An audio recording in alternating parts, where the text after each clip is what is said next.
Film की शुरुआत एक बेहद खूबसूरत औरत से होती है जो अभी अभी मां बनने वाली थी। तभी अचानक उसके पति की दर्दनाक मौत हो जाती है। वह अपने पति की याद में फूट फूट कर रो रही होती है और ठीक उसी वक्त अचानक एक अनजान आदमी पीछे से आकर उसके करीब खड़ा हो जाता है। पहले तो औरत उसे पागल समझकर नजरअंदाज कर देती है, लेकिन फिर वह आदमी बताने लगता है कि 5 साल पहले उसने भी अपनी पत्नी खोई थी। उसके बाद अपनी बेटी को मां का प्यार दिलाने के लिए वह उस औरत यानी मैरी के सामने शादी का प्रस्ताव रखता है और वादा करता है कि उसे पूरी इज्जत देगा। यह भी कहता है कि अगर अगले बसंत तक मैरी का दिल नहीं लगा तो वह उसे घर लौटने का पूरा खर्च दे देगा। फिल्म की कहानी आगे बढ़ती है तो पता चलता है कि अभी कुछ ही दिन पहले मैरी और उसका पति पश्चिम में नई जिंदगी बसाने आए थे। यहाँ के हरे भरे पहाड़ और आईने जैसी साफ नदियां देखकर अचानक उसका पति घोड़े से गिर गया और फिर कभी नहीं उठा। इस गम के साथ साथ मैरी के पास न तो खाने का जुगाड़ था और न ही सर्दी से बचने का कोई ठिकाना। लौटने वाली गाड़ी भी बसंत से पहले नहीं आने वाली थी। ऐसे में अपने होने वाले बच्चे की खातिर मैरी ने मजबूर होकर उस अनजान आदमी का प्रस्ताव मान लिया। लेकिन जैसे ही वह डेविड के घर पहुंचती है, अचानक सामने का नजारा देखकर उसके पैरों तले जमीन खिसक जाती है। डेविड की बेटी एक लड़के के साथ हाथापाई कर रही थी। ये देख मैरी का मन बदलने लगता है, मगर पड़ोसन समझाती है कि और कोई चारा नहीं है। फिर क्या था, एक अनजान आदमी के साथ मैरी का ब्याह हो जाता है। उस वक्त उसे क्या पता था कि अचानक उसकी पूरी जिंदगी बदलने वाली है। इस तरह मैरी मिस्सी की सौतेली मां बन जाती है। मगर सौतेली मां की भूमिका आसान नहीं थी। घर आते ही मिस्सी छिप जाती है, जैसे जब भुला पाती थी, मगर गम तो दिल में उबल ही रहा था। पति की तस्वीर देखते ही उसकी आंखों से आंसू छलक पड़े। अगली सुबह जब वह कमरे से निकली तब तक मिस्सी और डेविड नाश्ता कर चुके थे। मिस्सी ने कोई लिहाज नहीं किया तो डेविड ने तुरंत दखल देकर माहौल संभाला और बाहर जाने से पहले मैरी को नाश्ता करने की याद दिला दी। जैसे ही दोनों आंखों से ओझल हुए, अचानक मैरी ने अंगूठी उतारी और भूखी होकर खाने पर टूट पड़ी। पति के जाने के बाद उसने ढंग से खाना नहीं खाया था। पेट भरने के बाद वह बाहर निकली और अचानक पेड़ के नीचे हिलता झूला देखा। जैसे ही वह उस पर बैठी, अपने पति की याद का सैलाब उमड़ पड़ा। उसके पति ने भी तो अपने खूबसूरत सपनों में एक ऐसा ही झूला बनाने की बात कही थी, मगर अब तो हकीकत ने उन सपनों को बेरहमी से कुचल दिया था। यह दर्द ऐसा था जो कभी नहीं मिटने वाला था।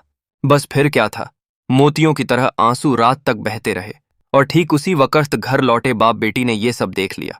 तीसरे दिन मैरी का बिखरा मूड थोड़ा संभला और उसे एहसास हुआ कि अब और टूटकर बैठना ठीक नहीं।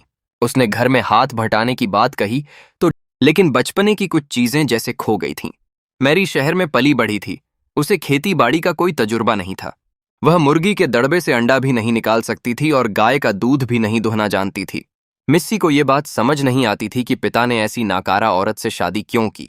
फिर एक दिन अचानक मिस्सी ने मजाक मजाक में मैरी के ऊपर गोबर फेंक दिया। रात के खाने पर भी तनाव साफ दिखने लगा। अगली सुबह अचानक मैरी ने देखा कि मिस्सी गायब है। वह घबराकर इधर उधर ढूंढने लगी और आखिरकार गोदाम में जा पहुंची। वहां मिस्सी छत पर बैठी डरी सहमी थी। नीचे जमीन पर एक बदबूदार नेवला घूम रहा था। यह जानवर दिखने में भले मासूम लगता है, लेकिन छेड़ने पर अपनी बदबूदार पेशाब से हमला कर देता है। मैरी ने धीरे धीरे हाथ बढ़ाकर मिस्सी को नीचे उतारना चाहा। तभी एक बार मैरी ने तला हुआ चिकन बनाने की ठानी और उसने तुरंत रसोई की किताब खोल दी। काफी मेहनत और वक़्त के बाद उसने किसी तरह एक मुर्गी पकड़ी। जब बाप बेटी घर लौटे तो आंगन में तहलका मचा हुआ था और मैरी गर्व से अपना बनाया फ्राइड चिकन दिखा रही थी। उसी रात खून से लथपथ मैरी नहाने गई और तभी अचानक अंधेरे में बेखबर डेविड अंदर आने के बाद मिस्सी का मैरी के प्रति नजरिया थोड़ा बदलने लगा। आखिरकार एक दिन दोनों ने शांति से बैठकर बातें की। उसी दौरान मिस्सी ने पहली बार अपनी असली मां का जिक्र किया, मगर कुछ बोली नहीं, बस चुपचाप मोमबत्ती बुझा दी। अगले दिन मैरी ने देखा कि डेविड रोज अकेला बाहर सैर पर जाता है। उसे बड़ी उत्सुकता हुई और वह पीछा करना चाहती थी, लेकिन ठंडी हवा के झोंकों से वह कांपने लगी और वापस लौट आई। तभी अचानक कमरे में उसे मिस्सी अपनी मां की फ्रॉक कसकर पकड़े पोती दिख गई। उस बच्ची का दर्द देख मैरी की आंखें ये मां के जाने के बाद का सबसे प्यारा तोहफा था। इस देर से आए प्यार ने दोनों के बीच की दीवार पूरी तरह ढा दी। फिर किसी दिन तीनों बग्घी में बैठकर पड़ोस की पार्टी में गए। वहां मिस्सी ने अपनी सहेलियों की हैरान निगाहें देखीं और जिंदगी में पहली बार जलन का मजा चखा। लौटते वक्त मिस्सी थककर मैरी के कंधे पर सिर रखकर सो गई। तभी अचानक बग्घी को जोर का झटका लगा और मैरी ने फौरन अपना पेट ढंक लिया। डेविड ने हैरान निगाहों से पूछा तो मैरी ने बताया कि वह गर्भवती है और जानबूझकर नहीं छिपाया था। यह सुनकर डेविड के चेहरे पर मुस्कान आ गई। उसने कहा कि वह इस बच्चे को उसके पहले पति की याद के तौर पर स्वीकार करेगा। डेविड की इस दरिया दिली ने मैरी का दिल पिघला दिया और उसे लगने लगा कि इस शरीफ इंसान के लिए कुछ नया रिश्ता महसूस हो रहा है। उसके बाद से घर की जिंदगी पटरी पर आने लगी। एक दिन मैरी ने डेविड को फिर अकेले जाते देखा तो उत्सुकतावश पीछे हो ली। नीले आसमान के नीचे डेविड अपनी दिवंगत पत्नी के लिए गहरी भावनाओं से भरा गीत गा रहा था।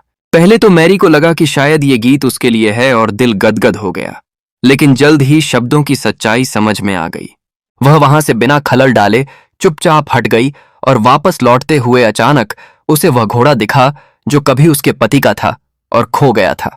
पल भर में पुरानी यादें हिलोरें मारने लगीं और वह उसके पास जाकर अपने पति की याद में खूब रोई।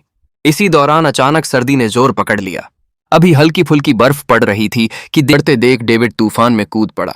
बर्फीली हवा के थपेड़ों से आंखें खुलना मुश्किल था और हर गुजरता पल मैरी की जान गोलियां चलाकर उन्हें रास्ता दिखाया। और जैसे ही गोलियां खत्म हुईं, मिस्सी की आंखों से आंसू बह निकले।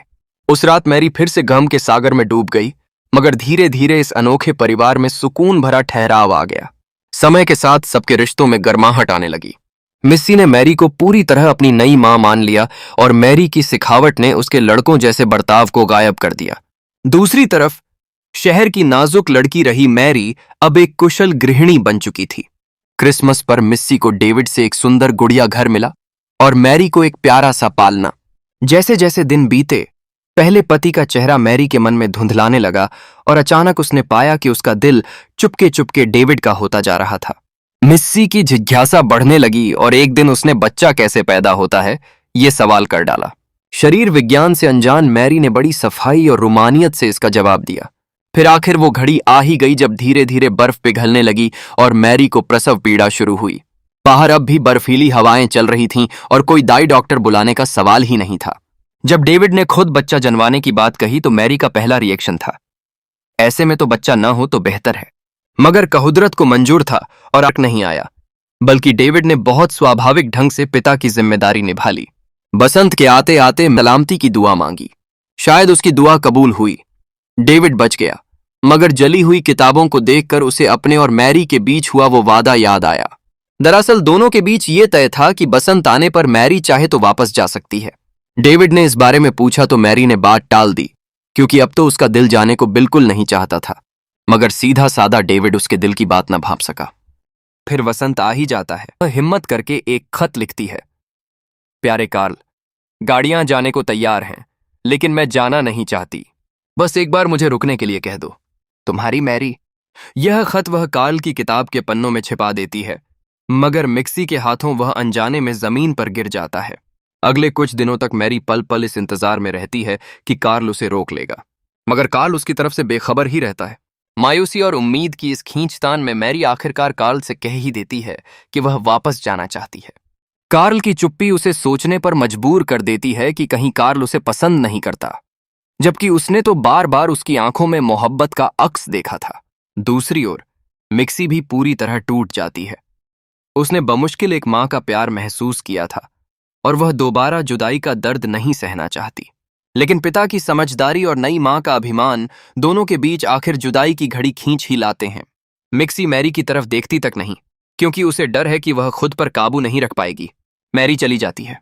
कार्ल एक बार फिर वही सूना सूनापन और पत्नी वियोग का दर्द महसूस करता है। जो घर थोड़े दिनों पहले हंसी खुशी से गूंजता था, वह फिर सन्नाटे में डूब जाता है। वह बहाना बनाकर स्टोर रूम में जाता है और दरवाजा बंद करते ही इस मजबूत इरादों वाले आदमी की सारी बनावटी हिम्मत टूटकर बिखर जाती है। तभी अचानक उसकी नजर जमीन पर पड़े उस खत पर जाती है। उसे पढ़ते ही वह अपने आप को कोसने लगता है और उसे लगता है कि वह खुद को 2-4 थप्पड़ मारे बिना नहीं रह पाएगा। मगर कार्ल जानता है